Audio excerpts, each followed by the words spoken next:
It was like I would burn every book in the British Library to stay warm rather than continue this service.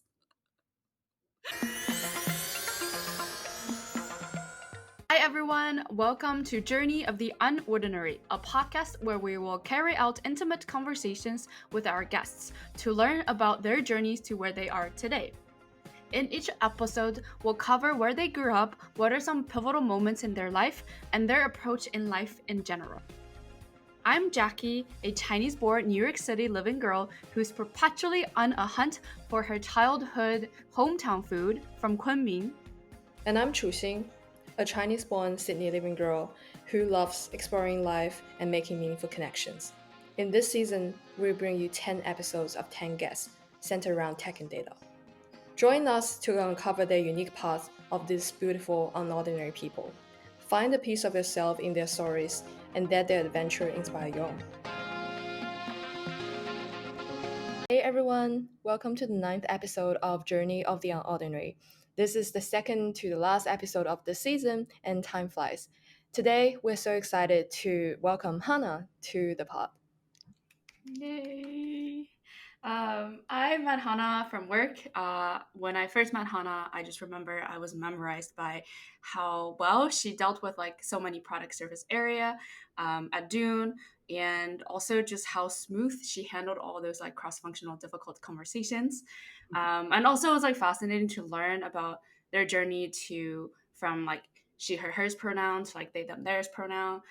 So really excited to have you on the pod today, Hannah. For those who don't know you yet, would you mind giving a brief intro? Sure. Thank you guys so much for having me. I'm very excited to be here and to be in your second to last podcast. So, congrats on a great season. I'm Hannah Curtis. I work with Jackie at Dune. I live in Brooklyn. I have a pet bunny who's pretty elderly right now, and some plants that developed as a hobby over the pandemic. I've been working in blockchain analytics for about 5 years now, and in general, just data analytics and software for my whole career. So, um, yeah, I think that's me. Good stuff. Good stuff.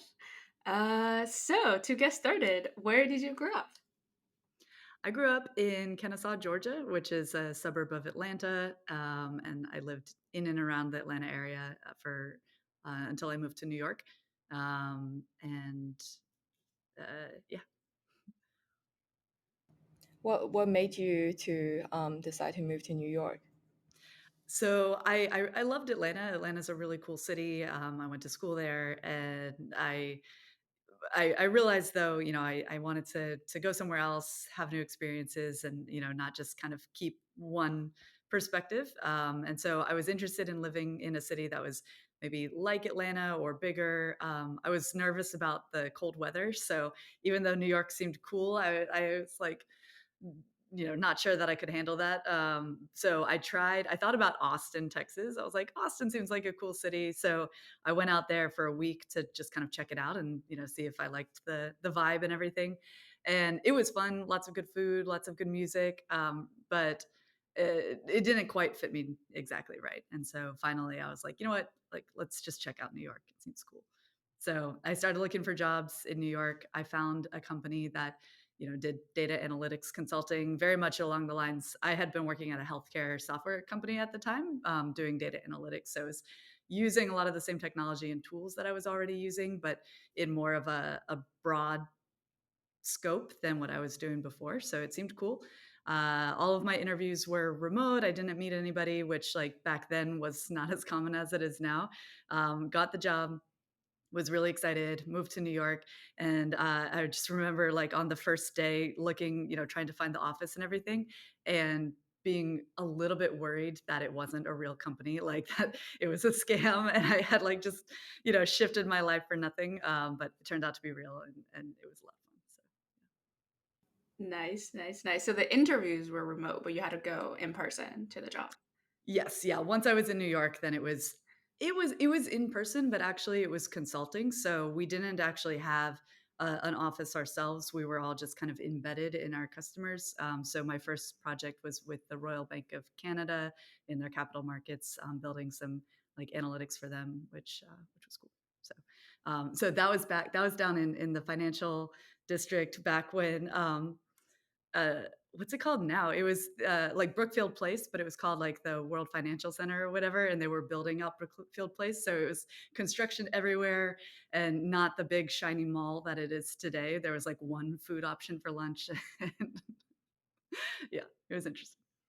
Good old times. Yeah. So how did you? So you started in data, but were you always interested in like analytics, numbers as a kid? What like drew you into the analytics field?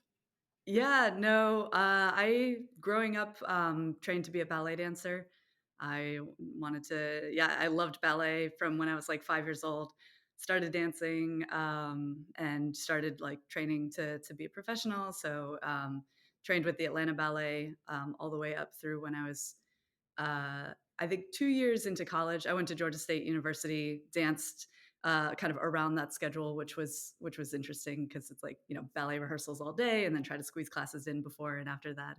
Um, and then, you know, about 2 years into school, I had started school just live you know, just to check a box and, like, you know, get a degree, but I didn't really care about that. But then through the first 2 years, I started to really like what I was learning and those experiences, and at the same time, I started to, you know, I think get just burnt out and fall kind of out of love with ballet, and, I took an economics class that I really liked. I liked just the kind of, like, quantitative thinking, and, just how it was in the middle of the, you know, the financial crisis too back in, like, I guess that was, like, 2010? 2009, something like that. So it was really interesting 2008 maybe. It was very you know, it was, like, in that time. And so it was very interesting to be, like, studying economics while something, you know, monumental with the economy was happening and learn, like, how to take a news article or some event and break it down and figure out what was going on with it. So I really enjoyed that. So the timing kind of worked out where I just switched my major to economics, stopped doing ballet, and yeah, and then the kind of data technology stuff didn't I didn't study that at all. I actually when I was looking for a job after school, found a company that was this healthcare software company that needed a product manager for data, and I didn't feel like I was really qualified necessarily for the role. Like I didn't study anything technical, but went out for it anyway, and luckily they you know it was a relatively junior role. They hired like they knew that they could teach me, so I got the job, and then from there, just like dove into the world of data analytics. And the job was, even though I was on the product team, it was quite technical. Like I was building things. So kind of jumped in and then been in this space ever since. Wow, that's interesting because I think like being a ballerina is more like the artistic type, and then like doing data consulting is more like pragmatic, I would suppose. But I'm curious, is there anything that you've like the quality or the things that you've learned as a ballerina that you continue to carry on in your job, and maybe that like those kind of things that still helps you? Yeah, yeah.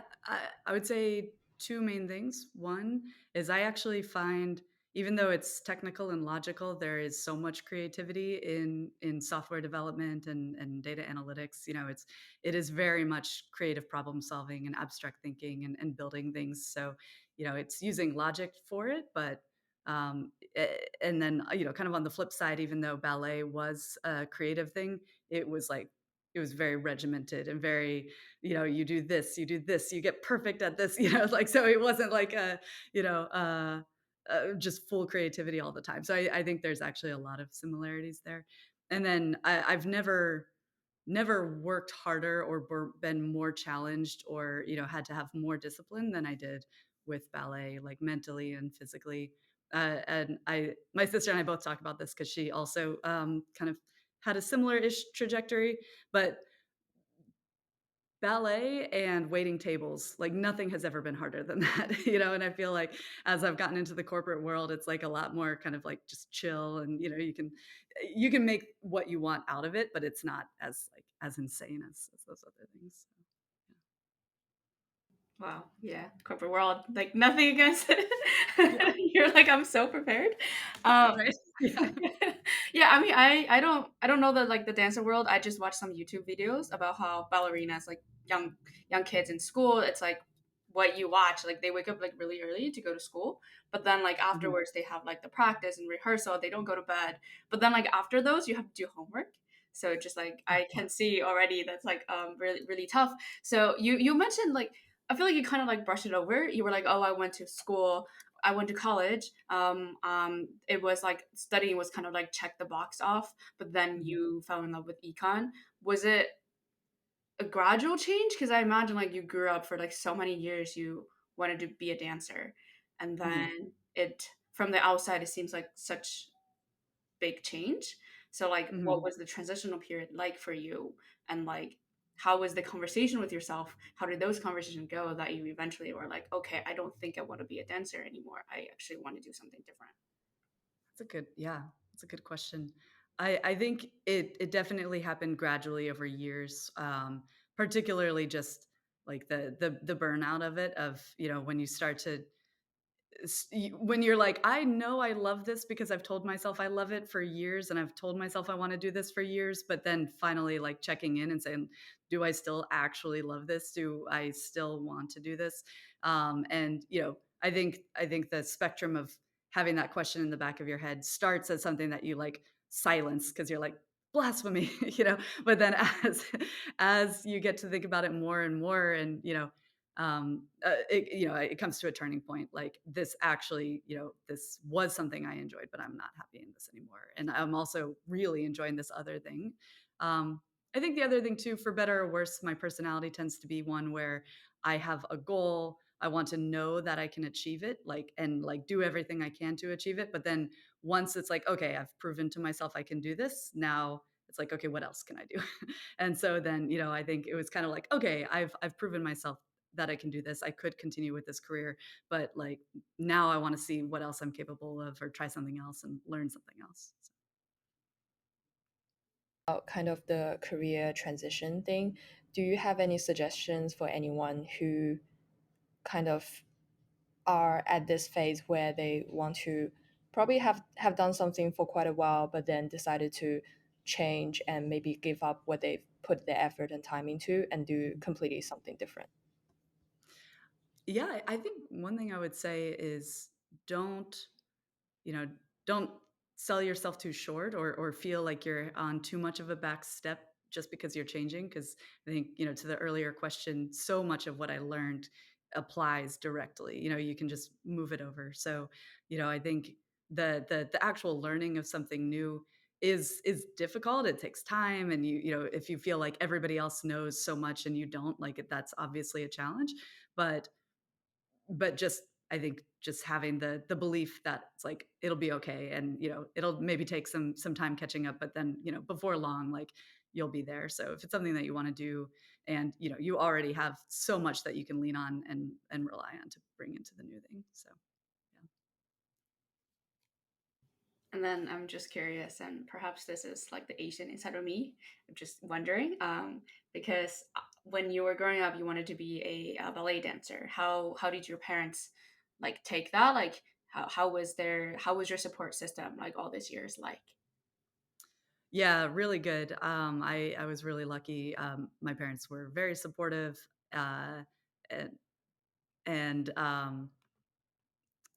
yeah, basically, once they knew I was serious about, like, this was something I wanted to do, they both, my mom and dad, they were there carpooling, taking me, like, with kids activities, the parents get asked so much too. It's not like you pay a lot, you have all this like extra, like, gear and everything that you have to pay for, and then you have to drive your kids and drive other people's kids and commute around, and then and then they like ask you to like participate. So like I remember at the Atlanta Ballet, like, for Nutcracker or whatever the show was, they had this boutique out front in the lobby where they're selling little like gadgets, trinkets, whatever, signed point shoes and stuff. And the parents all had to do shifts, um, and I feel a little bit bad when I look back as a kid. I just kind of like expected, like, oh, you're my parents. This is what I want you to, like, this is my dream. You have to support my dream. Looking back now as an adult, it's like, God, that's such a sacrifice of their own time, and what, whatever else they might want to do on an evening. And so I really appreciate that. But yeah. Wow, sounds like as a child you had quite a lot of autonomy in terms of like choosing the stuff that you want to do. But was there like were there any things that maybe you rejected doing as a child or a teenager? Yeah, yeah. I don't know. I don't know like how deep to go with this, but I mean, like the thing that immediately jumped to mind is religion, and my family is quite religious, and similar to the journey of being a ballet dancer and then switching to like, oh, I don't want to do this anymore, and changing my career path.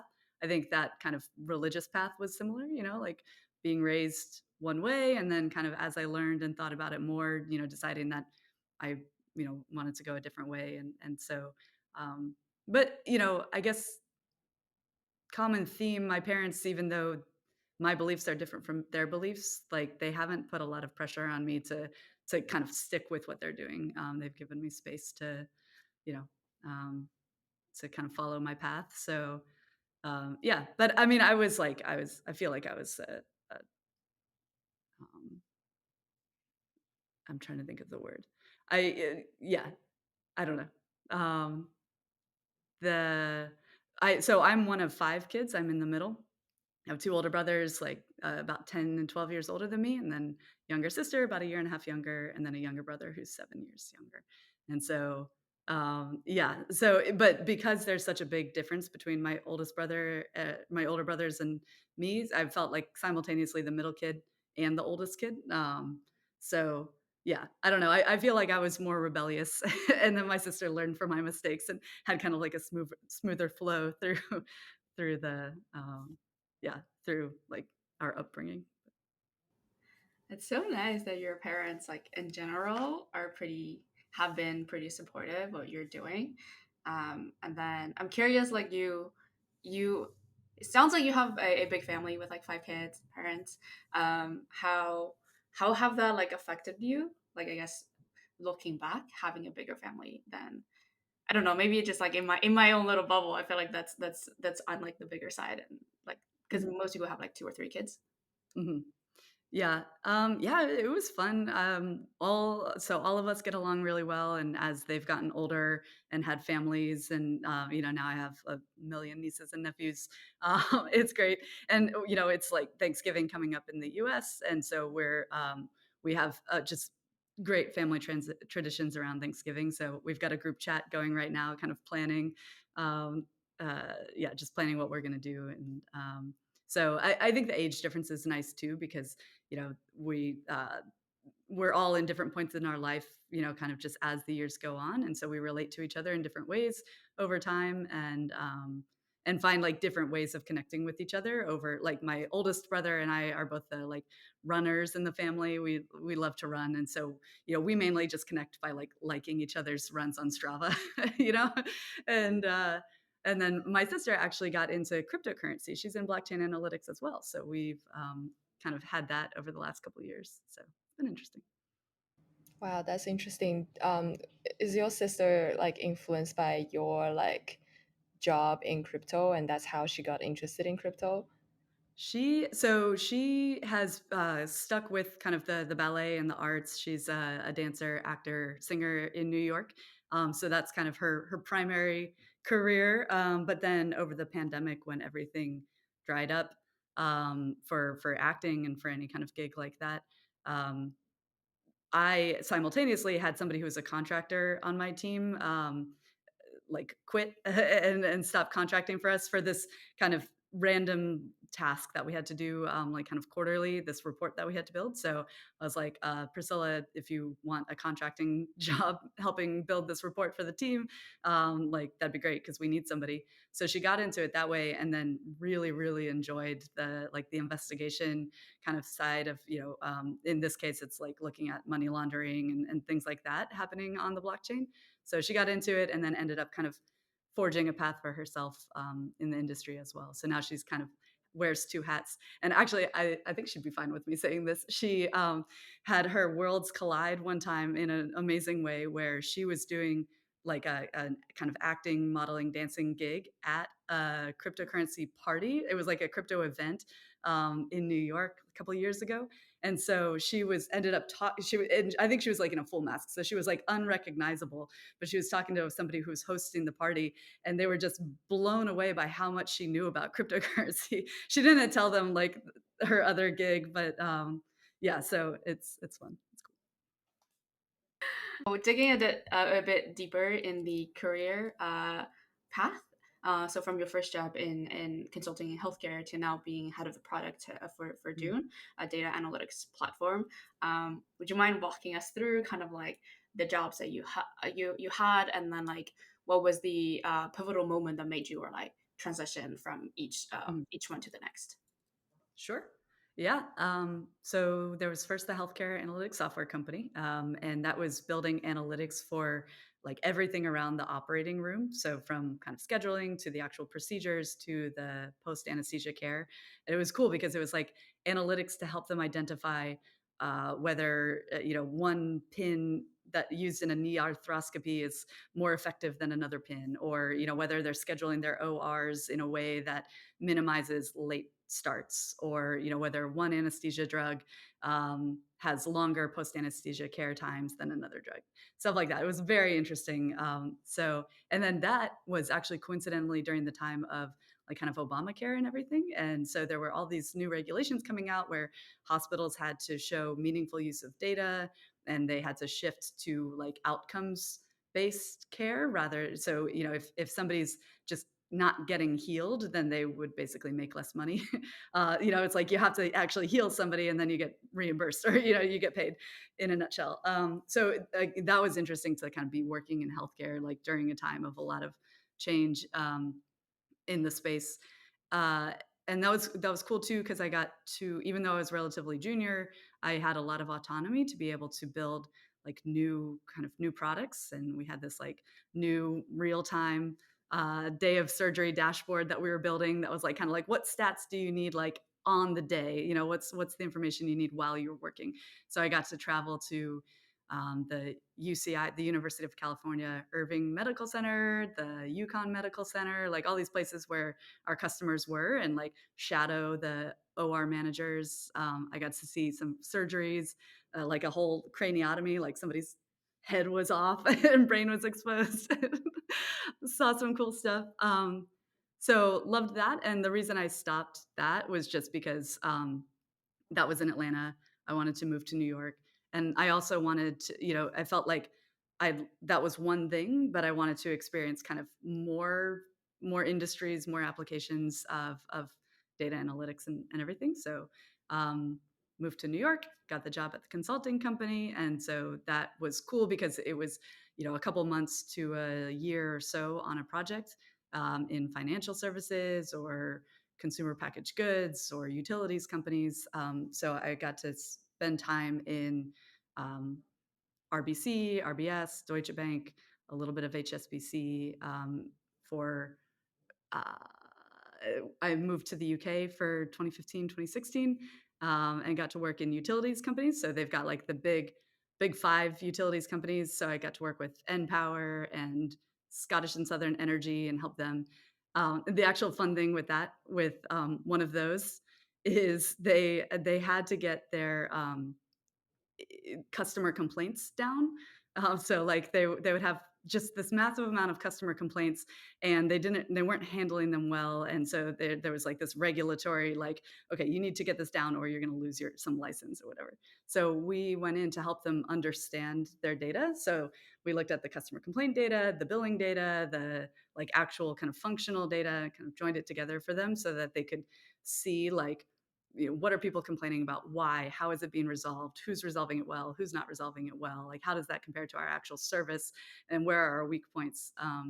So very cool project. And also just reading through the customer complaints was hilarious because people are like just so angry and so witty. So there's this one that I'll always remember that was like, even if uh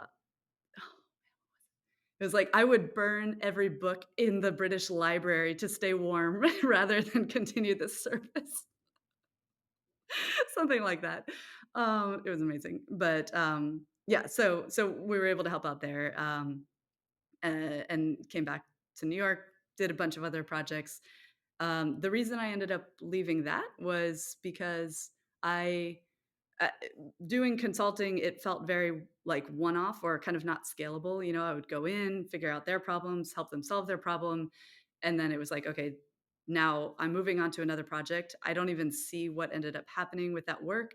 You know, all that work I did was just solving one problem. And now I'm going to go and try to solve another problem. It was like, it just felt like it wasn't scaling. And so I felt myself getting kind of like jealous of the people who worked at the software companies of the software that I used, you know, because I was like, oh, they get to build the software that then anybody can use and it solves a lot of problems.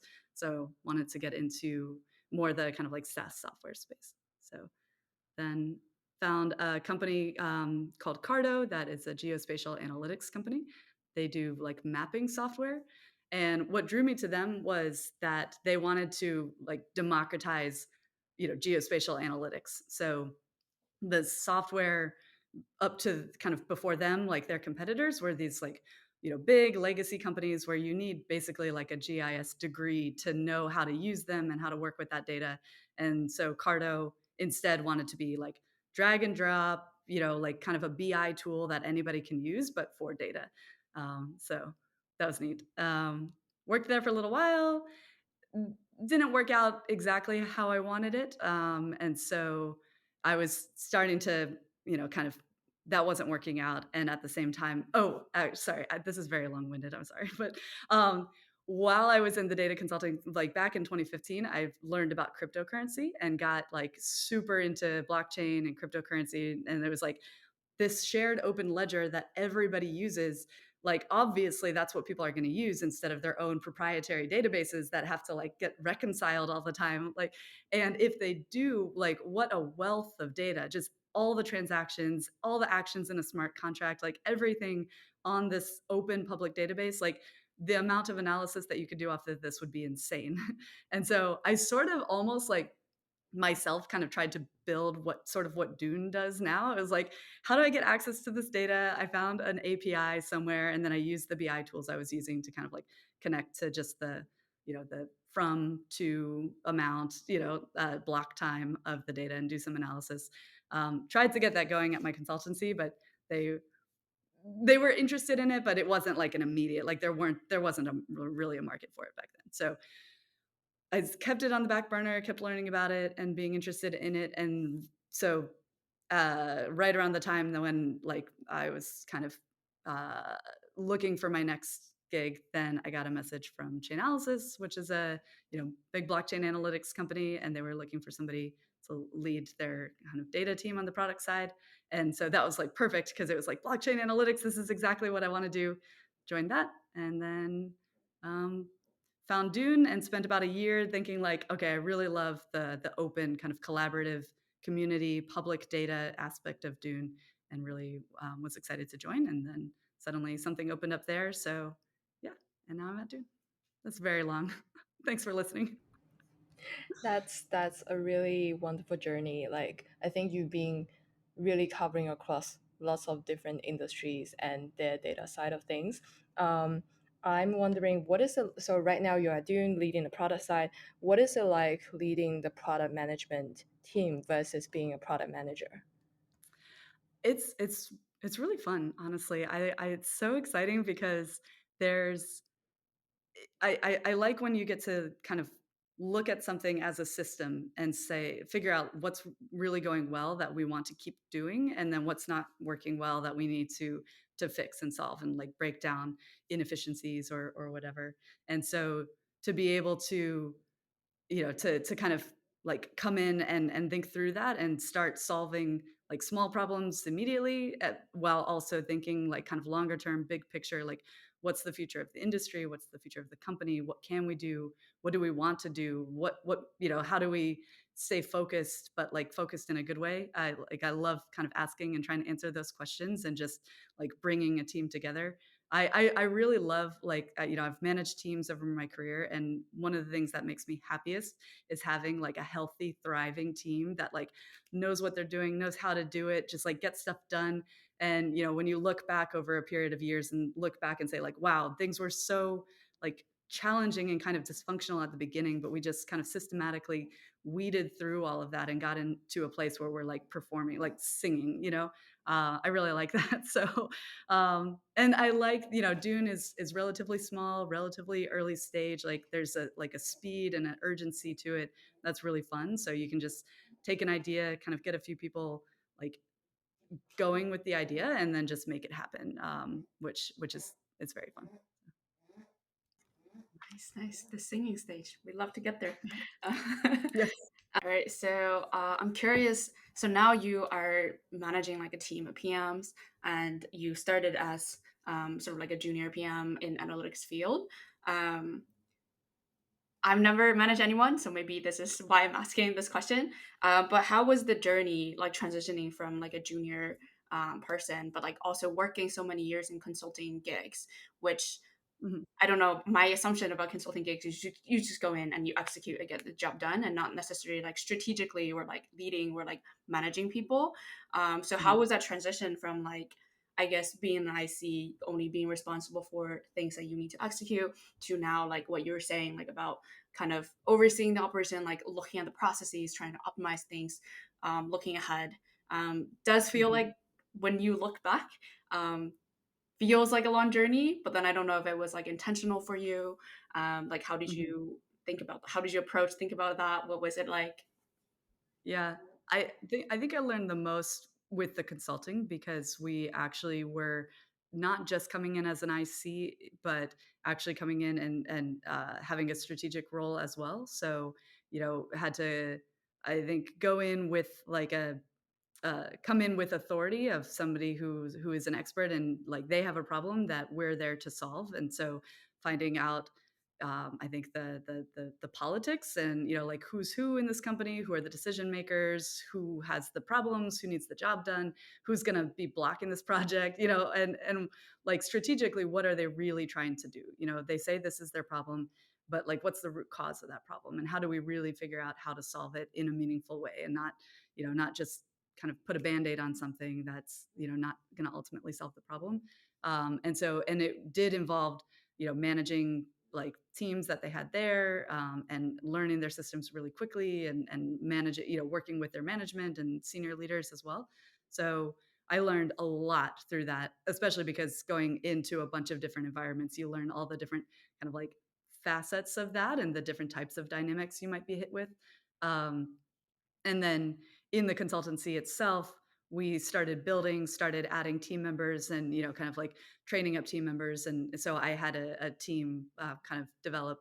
And by the end, I was leading kind of one of the divisions of the company. And so like had a bunch of consultants that reported to me. So learned my management skills through that. And then, as I got back into software and like more specific product management, just kind of carried that with me. Um, yeah. Gotta make sense. Quick follow up. When you first become a manager, what was that like?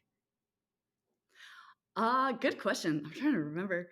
I think the most memorable was, we had, this program where we would hire recent graduates, and they would come in, and for like a 2-week period we would put them through this really intense training. They would learn all the data tools, the software, the data modeling, like all, the consulting, all of that.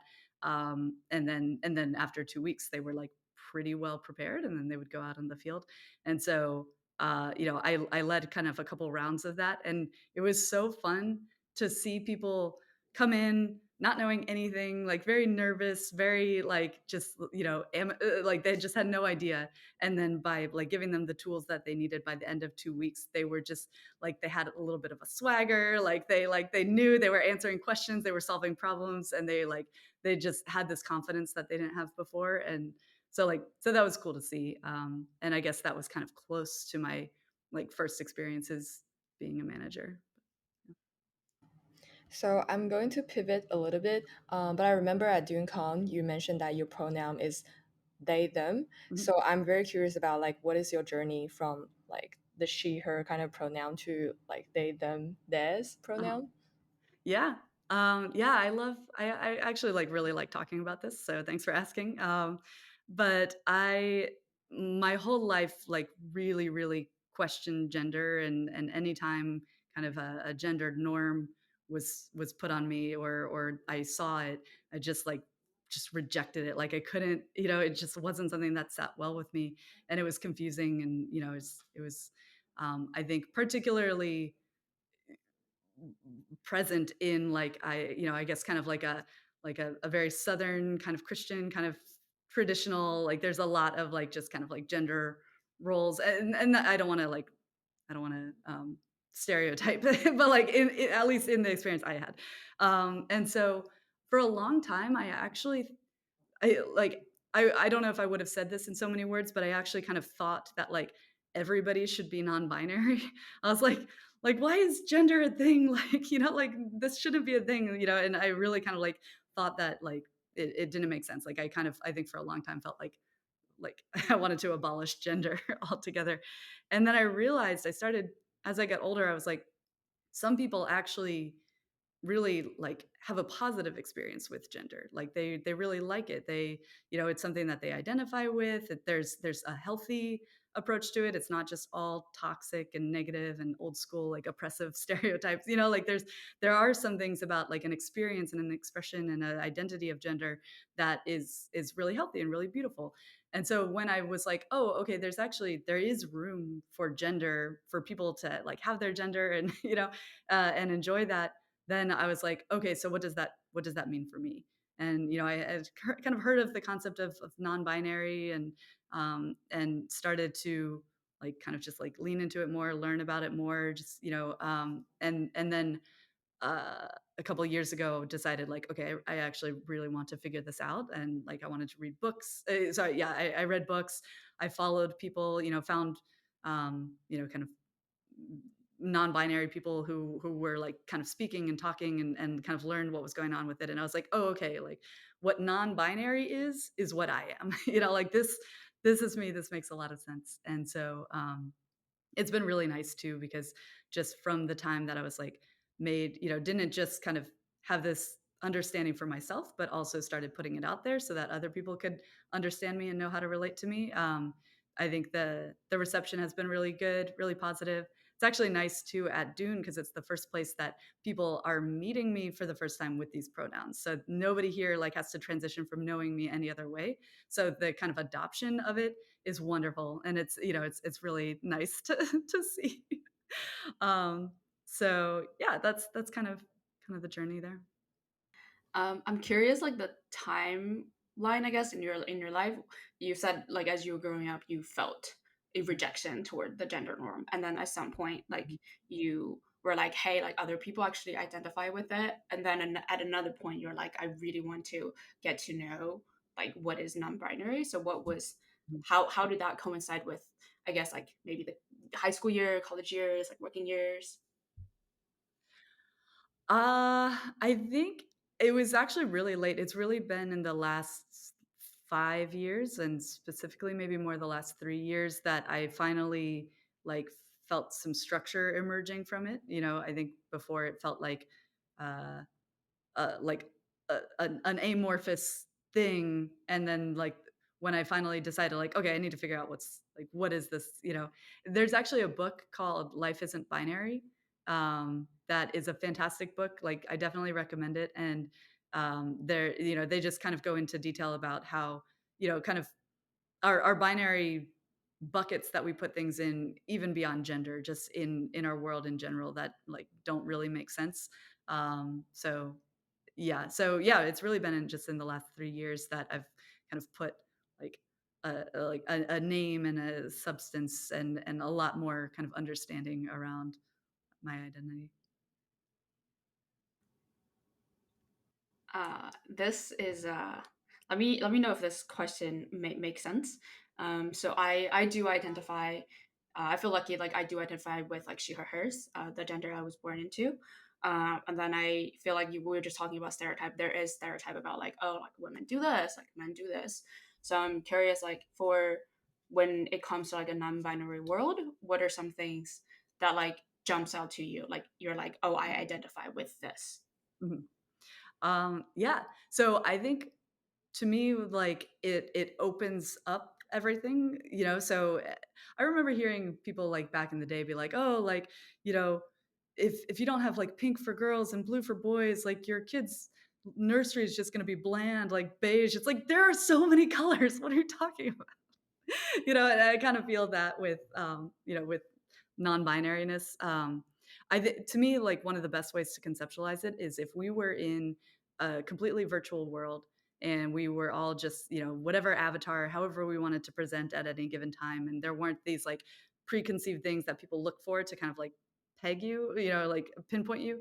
Then I think it would be so easy to understand what non-binary means because you would just not know. There would be no signal from how I act, how I talk, what my interests are, how I dress. It would just be like I literally don't know, so I can't. I The only pronouns I could default to are they them, because what else am I going to call this person? Like. And so I think the tricky thing, since we're not in this virtual world and I can't just change my avatar to whatever I want it to be, is that I almost feel it's really hard to get out of the binary, because I feel like, I have, I, as whenever I put, kind of lean more into the masculine kind of side of things, which I enjoy, it also feels like, a part of that is to let people know, like, don't like, you almost have to, because, people see you one way, like, I want to make sure that I'm leaning in a direction where people can see me another way. But then, like, that doesn't mean that, like, to me, that still feels like it's working within a binary, which is like annoying. I want to be able to branch out and like just, put on masculine things, feminine things, and not even think about like what does something mean to be masculine or feminine. This is all made up, and kind of like detach gender from all of it. So yeah, it would be much easier if I was an avatar in a virtual world.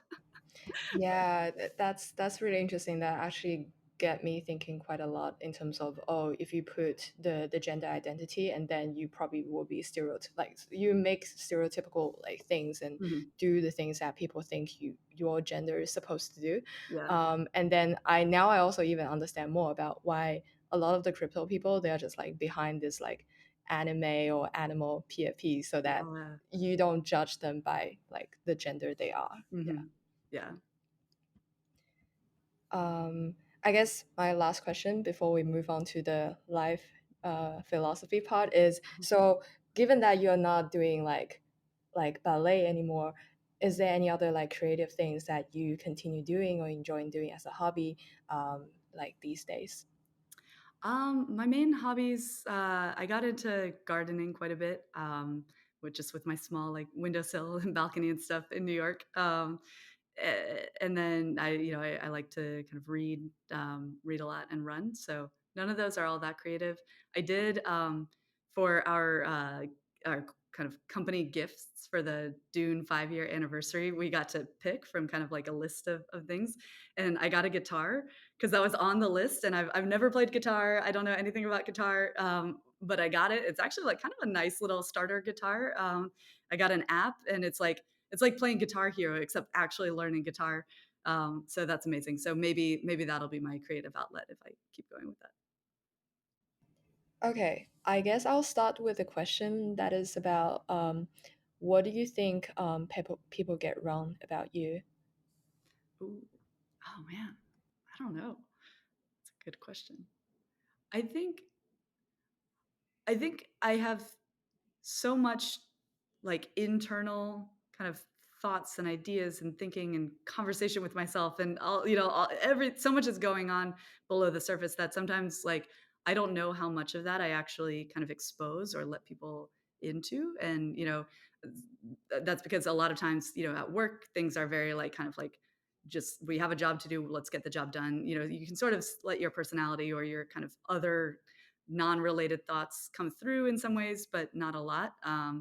I think at some point in my life, I want to kind of get things down in writing and kind of put things, out there. So I think the misunderstanding or things that people don't get about me is probably just that I don't I don't let people know like everything about me, or there isn't an opportunity to. And so I don't even know like what people actually see when they look at me or like what their conception of me is, because like I don't know what I'm letting through and what's like not coming through. So Related to that question, what's one thing you want to let through? One thing you want people to know about you? oh God, these are hard questions. um I think so I think there's like a lot of interesting um I don't know how to say this concisely without going like getting too deep, but like there's a lot that's like kind of like wrong with the world, or a lot of things that I would love to like change and see be different. And I think my the way we're currently live, where it's like like focused on work, focused on trying to rest a little bit between work and all this stuff, like it can be very distracting. And so like you read a good book, or maybe have a good conversation like over a beer or something like that, and have this like, oh, life should be this way, but then you never really get to like rally around it. You like somebody's Instagram reel or something and that's like, but and so yeah, so I think I would love to figure out how to actually kind of like have these conversations and figure out how to like build on ideas, rather than like having these ideas, seeing things that you don't like that are wrong, but then just kind of like continuing with the flow.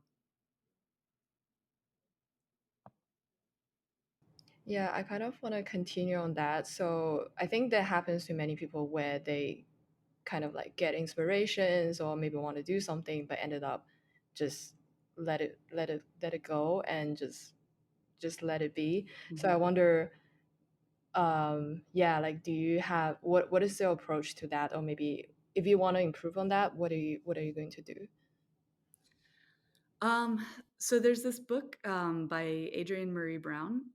It's called Emergent Strategy, and it was amazing reading it, because it was like she said so much better, so many things that had been like circling in my head, and she kind of talks about like, okay, what could we actually do today?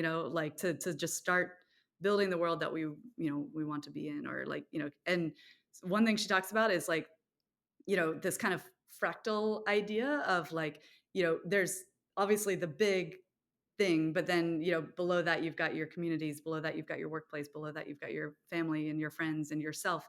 And so like how do you just within those smaller spheres start executing on these ideas and start living kind of like what you would want it to be, and then build um your systems out from there.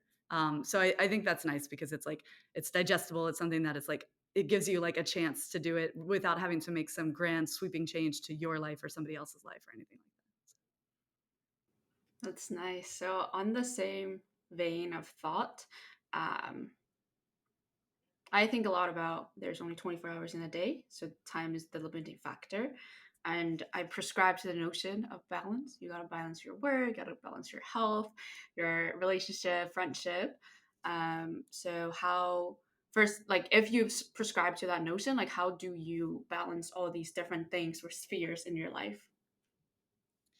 I mean, I would say right now I'm probably not balancing like I should. Um, but one thing, so I think there's this notion that like that we need to always be growing, like always just like whatever you've done, what's the next thing you need to do? Like, you're just like you're climbing the corporate ladder, or, and whatever it is, just finding the next checkbox and checking that off. And I feel like I very much like just fall into that very easily, because I like a goal or a challenge or whatever. And so like my career has really been like, how do I climb this ladder? This is so fun, But then finally it's like, okay, this is not, you know, you're like maybe have a better title, maybe make more money, maybe like have like a nicer apartment than you did like, X amount of years ago or whatever, but you're still kind of doing the same work, kind of like eating the same food, you've got a shelter over your head, you know, like it's not like fundamentally different, you know. And I look like when you go out to places where, you know, there's like these like $1 million homes or multi-million-dollar homes, but then it's like still just like a home with a neighbor and a car and a mortgage and you got to take your kids to school, you know, like it's like even though it's like, you know, this whole like more, it's like you're still like not actually like enriched that much better, except for having like, you know, some like privileges and luxuries. But I for myself, I wanna like take a stop, like stop just trying to make more or do more or like get the next promotion and actually figure out like what do I want to spend my time on? What's enriching to spend my time on? And like build it more around that rather than just like growth and just a constant need for growth. And I think as I make my like personal and professional decisions, it will be more around like what can I do that's sustainable? What can I do that's like nourishing to me and, you know, like makes sense for people rather than just following like, you know, a kind of a robotic path. So, That's interesting because I think a lot of people will associate growth and constant growth with like how ambitious this person is, and I think especially for people living in New York City, like you mhm, are kind of like supposedly to be ambitious. right. How do you kind of get out of this kind of trap of Yeah. yeah? Yeah. I think like we have to it's really hard because your mind constantly goes to self-evaluation and evaluating other people based on how productive they are and how ambitious they seem and how capable they seem, but that's truly not what makes them valuable or what makes them them. If they, you know, like if something happened and they couldn't do that or they couldn't be that thing anymore, like that doesn't mean they don't still have value. And so like really trying to like push back on that mindset and like figure out like who am I? Like what does it mean to just be like sitting here being alive at this time, like not like, oh, I'm the head of product at Dune, you know, like but like who am I really? You know, that's like a facet of my life. But yeah, so I think like really trying to decouple this idea of growth and ambition from somebody's value. Yeah, I identify a lot with what you're saying. As you're saying it, I'm like, it's interesting because we climb these ladders, we try to hit these goals. But then sometimes I wonder to myself, it's only because you've done these goal hitting things so that you come to realize they're not like fulfilling, like Mhm. enriching. So it's like you hear about it all the times, way younger, you don't believe it until you like kind of do it yourself and then you're like, ah yeah, Yeah. like it's right. Like people what people tell me is like correct. Right. Um so I wonder like what where are you at with finding things that are like, you know, enriching or nourishing for you because you're increasingly spending more time thinking about that. So I guess Mhm. like how do you what do you do nowadays when you're like, okay, like let me think about how do I spend my time in a nourishing way? Mhm. Um, so I do So, yeah, I mean, first, just, like, enjoying time. Actually, this might sound kind of weird, but, when I travel, like, you know, when you're traveling and you're like, "Okay, I've gotta take, you know, this train to the airport and stand in line through security and get through security and then get on this flight and then have this connection and then get on this flight." You know, like and it feels very much like this is just a string of things I need to do between living my life and living my life. But I actually, like, purposefully think about that time as like this is my life. Like none of this is like transitional, but this is like and it's actually amazing to like sit there and think and breathe and not be like, okay, what's the next step? But just like take that time to like feel like this is being alive, you know, in a like a very kind of mundane and slightly stressful thing.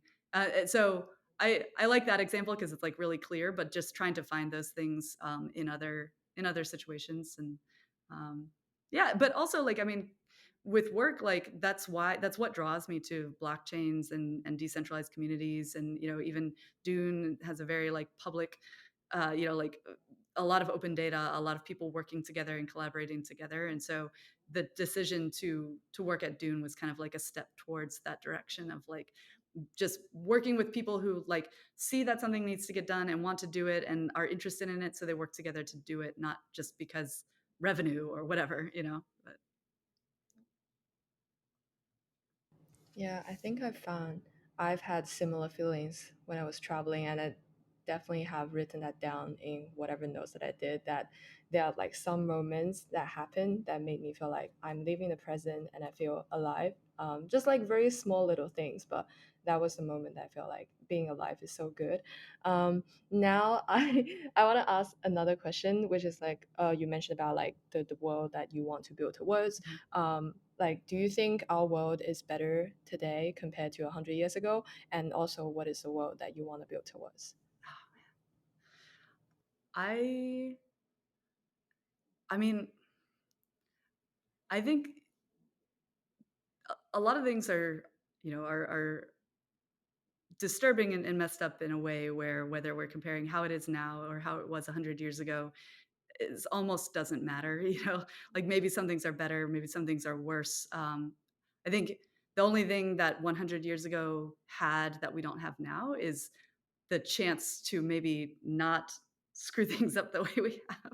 You know, like, if we were to go back 100 years ago, maybe we could set ourselves on a different path, and, some of the things that we've done that are, like, not that can't be changed or have, kind of gone too far, we could have gone another path. But, I guess there's this book called Children of Ruin, which is a sci-fi book, and in it, there's basically a species of spiders developed to be kind of like a species sort of like humans, but it's spiders.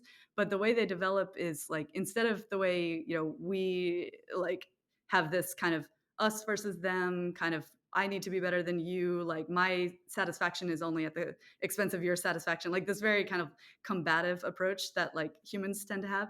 The spiders in the story were like much more like collaborative and like worked together and built together. And so the society that they built was like more sustainable, more collaborative, more just like a kind of a working together kind of thing, rather than something where we've got borders and wars and poverty or things that don't or inequality, things that don't need to be there but just are because of the way we've like set up our systems. So I yeah, I think when you look kind of where we are today and how things have developed, you just kind of see like decision after decision kind of building up in a really like kind of frustrating way that even though we try to fix things or try to change things, like it feels like it's always like pushing against a current that's really difficult.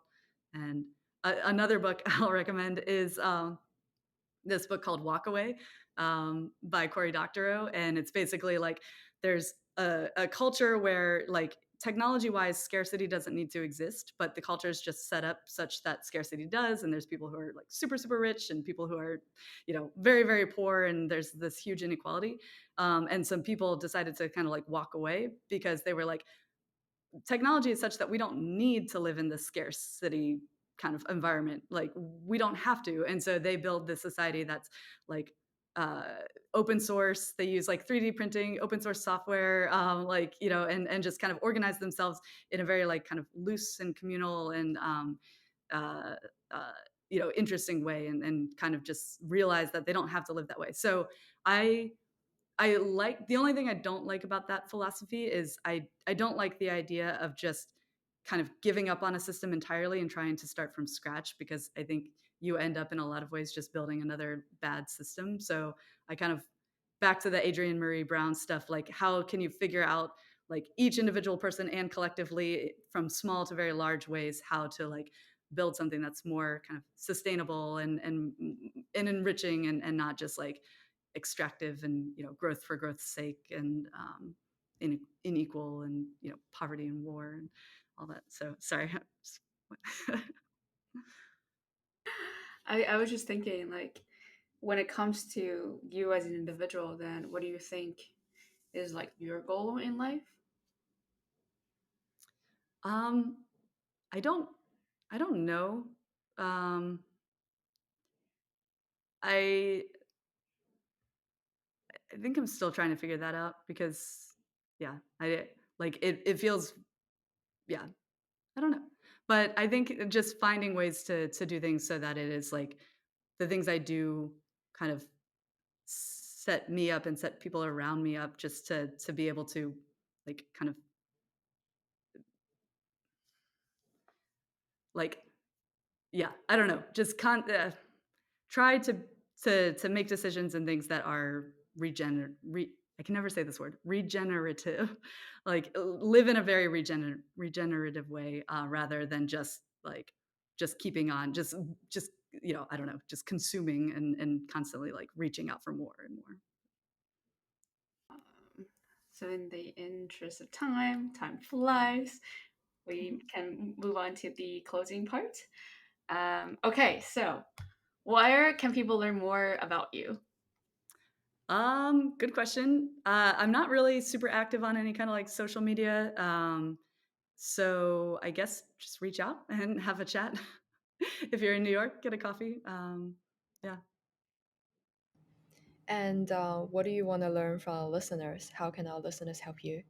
Oh, I want to hear, yeah, I want to hear your listeners' ideas, thoughts. Like, yeah, I think a conversation and being able to talk through ideas and you know, kind of bounce and build off of ideas would be really cool. So I'm super interested to hear like what you guys think, what your listeners think, and kind of like have more discussions. I feel like that's something that's actually missing is like, I have, some good relationships. I have work relationships or whatever, but like not really a space where people just kind of like get together and discuss ideas. And so something like either like in person or online, would be really cool. So yeah, Wow, that just gave me an idea that maybe one day we should do like a meetup in real life for our podcast listeners. that would be so cool. Yeah. Yes, yes. New York City meetup, since a lot of people are Yes. already here.